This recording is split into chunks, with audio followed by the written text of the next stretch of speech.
tidaknya ya. Assalamualaikum, saya dengan Vivi Paris.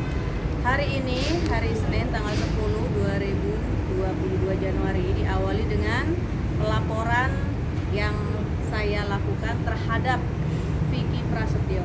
Nah, jadi tadi sudah, alhamdulillah laporan kami sudah diterima, dan untuk selanjutnya tinggal nunggu pemanggilan berikutnya gitu. Jadi alhamdulillah semuanya lancar. Laporannya apa, Mbak? Atas dasar apa, Mbak? Atas dasar kuasa hukum saya nih yang ini bicara nih. Jadi awal mulanya itu Vicky Prasetyo mengajak klien saya untuk diiming-imingin lah buka suatu usaha klub kudeta namanya. Namun sampai dengan saat ini klien saya nggak tahu entah ada apa enggak gitu loh. Keuntungannya juga nggak ada, dirayu lah, diiming-imingin keuntungannya sekian, jangankan keuntungan, klubnya aja kita nggak tahu sampai sekarang, klien saya nggak tahu aja sampai sekarang. Jadi berawal dari itu kita menduga bahwa Vicky Prasetyo ini melakukan penipuan dan penggelapan, karena juga ada kuat juga dugaan kami, ada beberapa bukti, ada bukti pernyataan juga. Bukti lapornya ini Pasal yang disangkakan pasal berapa? 372, 378. Ada pernyataan juga, ada bukti-bukti transfer juga kami bawa. Jadi kuat dugaan kami bahwa si Prasetyo ini melakukan penipuan dan penggelapan. Diduga ya. Dugaan penipuan dan penggelapan. Lagi Bang, kamera Bang. Yang mana? Mungkin kerugiannya Kalau kerugiannya yang pasti merugikan gitulah. Ratusan. Ada, ya. Angkanya ratusan. Tapi kalau Nggak sampai miliaran, enggak. masuk materi penyidikan. Oke, Mbak Vivi, ini kan sebenarnya hal lama ya, maksudnya Betul. dalam konteks Mbak Vivi sudah kenal lama PP, lalu sempat juga pernah kena TV juga, Ya. pernah bermasalah juga. Kenapa mempercayakan berinvestasi ke dalam klub kudeta itu?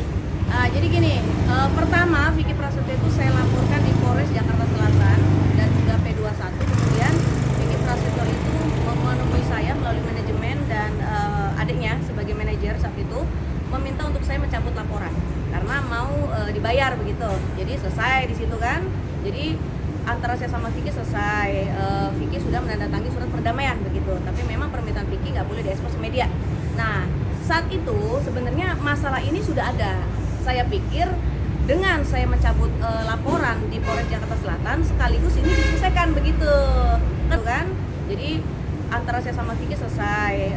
Vicky sudah menandatangani surat perdamaian begitu. Tapi memang permintaan Vicky nggak boleh diekspos ke media. Nah, saat itu sebenarnya masalah ini sudah ada. Saya pikir dengan saya mencabut laporan di Polres Jakarta Selatan sekaligus ini diselesaikan begitu. Karena kan dua perjanjian, dua kesepakatan, jadi temponya berbeda begitu. Nah, kalau yang sekarang saya laporkan untuk kedua kalinya di Polda itu jatuh tempo di bulan Februari 2020 ya, Februari betul. Untuk tanggalnya kurang lebih tanggal 20 ya gitu. Jadi sampai saat ini sepeser pun Vicky Prasetyo tidak pernah mencicil atau membayarnya begitu. Tapi sebelum laporan ini mungkin ada somasi atau komunikasi dengan pihak kepolisian? Kalau somasi sudah, dan saya temui juga pernah di tempat kerjanya di Jalan Tendean juga sudah, tapi Vicky menghindarkan.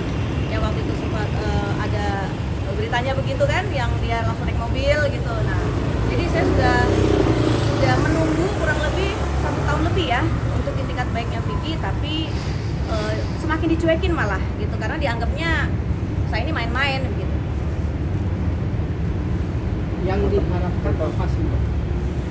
Kalau yang diharapkan Vicky cepat menyelesaikan segala urusannya gitu ya, karena ini bukan dibilang utang, bukan juga ya gitu. Jadi segala urusannya segera diselesaikan sesuai dengan kesepakatan bersama yang dibuat oleh Vicky Prasetyo dan saya, karena itu sudah disahkan di notaris juga kesepakatannya gitu. Jadi ya saya harap ya cepat diselesaikan satu-satu lah permasalahan dia gitu aja. Tapi klub kudetanya itu sendiri sebenarnya ada kan, bukan fiktif klubnya itu sendiri. Apakah Kalau- Mbak Vivi mengetahui? Kalau masalah itu jujur ya, saya pribadi kurang tahu karena saya juga hasilnya saya tidak tahu, tidak pernah menikmati hasilnya sama sekali.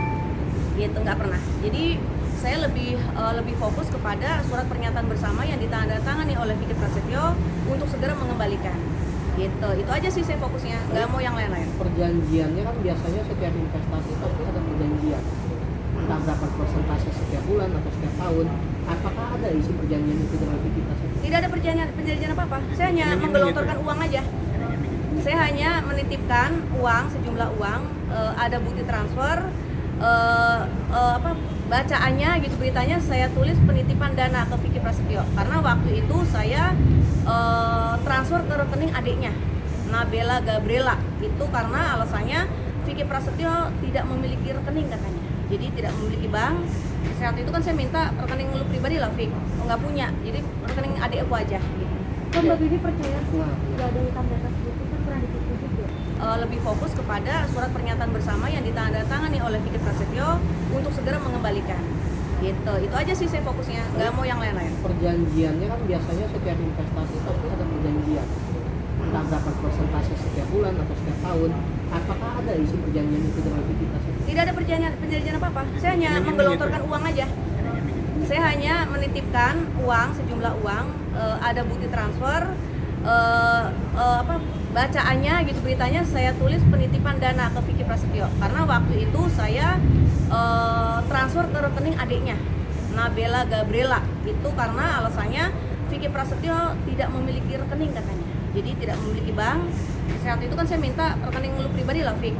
Nggak punya, jadi rekening adik aku aja gitu. Kok Mbak Bibi percaya sih nggak ada hitam di atas putih, kan pernah ditipu juga? Namanya juga dulu itu kan semuanya bersamaan ya. Jadi masih belum sadar tertipu lah. Masih berharap bahwa saat itu kan aku sama Vicky kan hubungan baik ya. Jadi ya kalau kata dia kayak sama siapa aja, kan ada anak kita gitu. Jadi ada anak, alasannya nih ada anak gitu aja, karena demi kemajuan anak bersama gitu. Bang, dari segi hukum kan ini tidak kuat, Bang. Sebenarnya dengan pengiriman dana tapi tidak ada perjanjian hitam di atas putih. Oh, ada pernyataan Vicky, ada Pernyataan pengembalian. pengakuan penitipan bahwa klien kami menitipkan kau saudara Vicky. Nah, bahkan dia mengaku sempat untuk mau mengembalikan, tapi cuma sampai dengan saat ini nggak ada. Kita somasi juga nggak ada itikat baik. Bahkan dia dihubungi sama Mbak Vivi, dia kabur-kaburan. Jadi mau nggak mau kita harus mengambil. Tapi permulaan cukup, ada bukti transfer, ada pengakuan penitipan antara Mbak Vivi dengan Vicky Prasetyo juga ada. Gitu. Berarti penitipan dana ya, bukan untuk berinvestasi. Betul, Bukan penitipan dana untuk membuatlah kudeta kudeta itu. Ya. Apa yang dikasih oleh PP supaya transparansi penitipan dana tersebut dari soal klub kudeta ini? Ya iming-imingnya ya sama semua ya, namanya kayak gitu pasti kan keuntungan. Kalau keuntungannya berapa persen, saya juga agak lupa ya, udah terlalu lama soalnya kan, yang pasti keuntungan aja deh. Keuntungannya sampai saat ini pun saya pribadi nggak pernah merasakan, nggak pernah tahu uangnya kemana. Total kerugiannya nggak dijelaskan juga. Penipuan yang pertama dan kedua nilainya berapa per? Ya kalau pertama dan kedua, kalau pertama udah selesai ya kan, udah selesai, udah dikembalikan gitu, jangan dibahas lagi. Nanti yang di sana uangnya kemana. Total kerugiannya nggak dijelaskan juga. Penipuan yang pertama dan kedua nilainya berapa per? Ya kalau pertama dan kedua, kalau pertama udah selesai ya kan, udah selesai, udah dikembalikan gitu, jangan dibahas lagi. Nanti yang di sana marah ya kan. Sekarang fokus yang pelaporan di sini. Kalau soal angka kan lagi proses pelaporan, jadi saya nggak mau mendahului proses hukum yang berjalan begitu. Kudeta yang dimaksud ini kudeta yang organik? Enggak, bukan kudeta klub karaoke punya yang Vicky pribadi yang mau buka gitu. Jadi tidak ada dengan owner lain, nggak ada kaitannya. Hanya berdua saya dengan Vicky. Saat itu Vicky meminta saya untuk kerjasama lah gitu. Ada kisaran jarak kudeta? Nantilah proses berjalan nanti ketahuan. Gitu. Soalnya kan baru terlalu prematur ya kalau saya sebut angka, sensitif nanti gitu. Bang Amer, ini Pak Bobi ya? Kalau tadi sih kita yakin ya ini sangat kuat untuk Vicky harus bertanggung jawab atas perbuatannya. Kalau awal seingat saya ya, karena kesepakatan itu 2019 dibuat, jatuh tempo 2020. Jadi kalau saya flashback ke belakang, anggap aja 1 tahun ke belakang deh, 2018. Seingat saya Itu aja sih yang saya ingat gitu. Saya sih inti gini, pesan sama Vicky Prasetyo gitu ya, jangan pernah berbuat kayak gini lagi, karena setiap orang tuh ada apesnya gitu kan. Nah dari kemarin saya pribadi sudah nemuin baik-baik sampai bawa anaknya gitu kan, apalagi saya ini seorang ibu yang seharusnya saya ini di rumah ngurus anak-anak gitu, jadi harusnya di rumah ngurus anak, tetapi sekarang malah saya ngurus Vicky.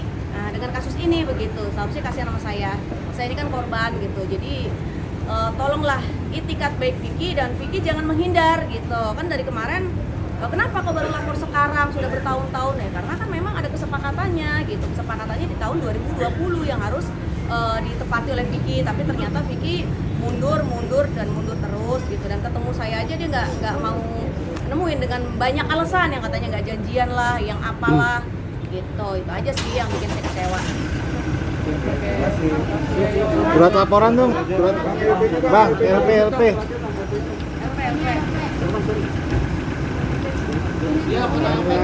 Tahan.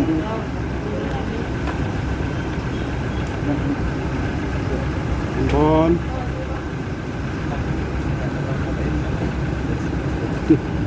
Handphone. Tahan dulu Bang.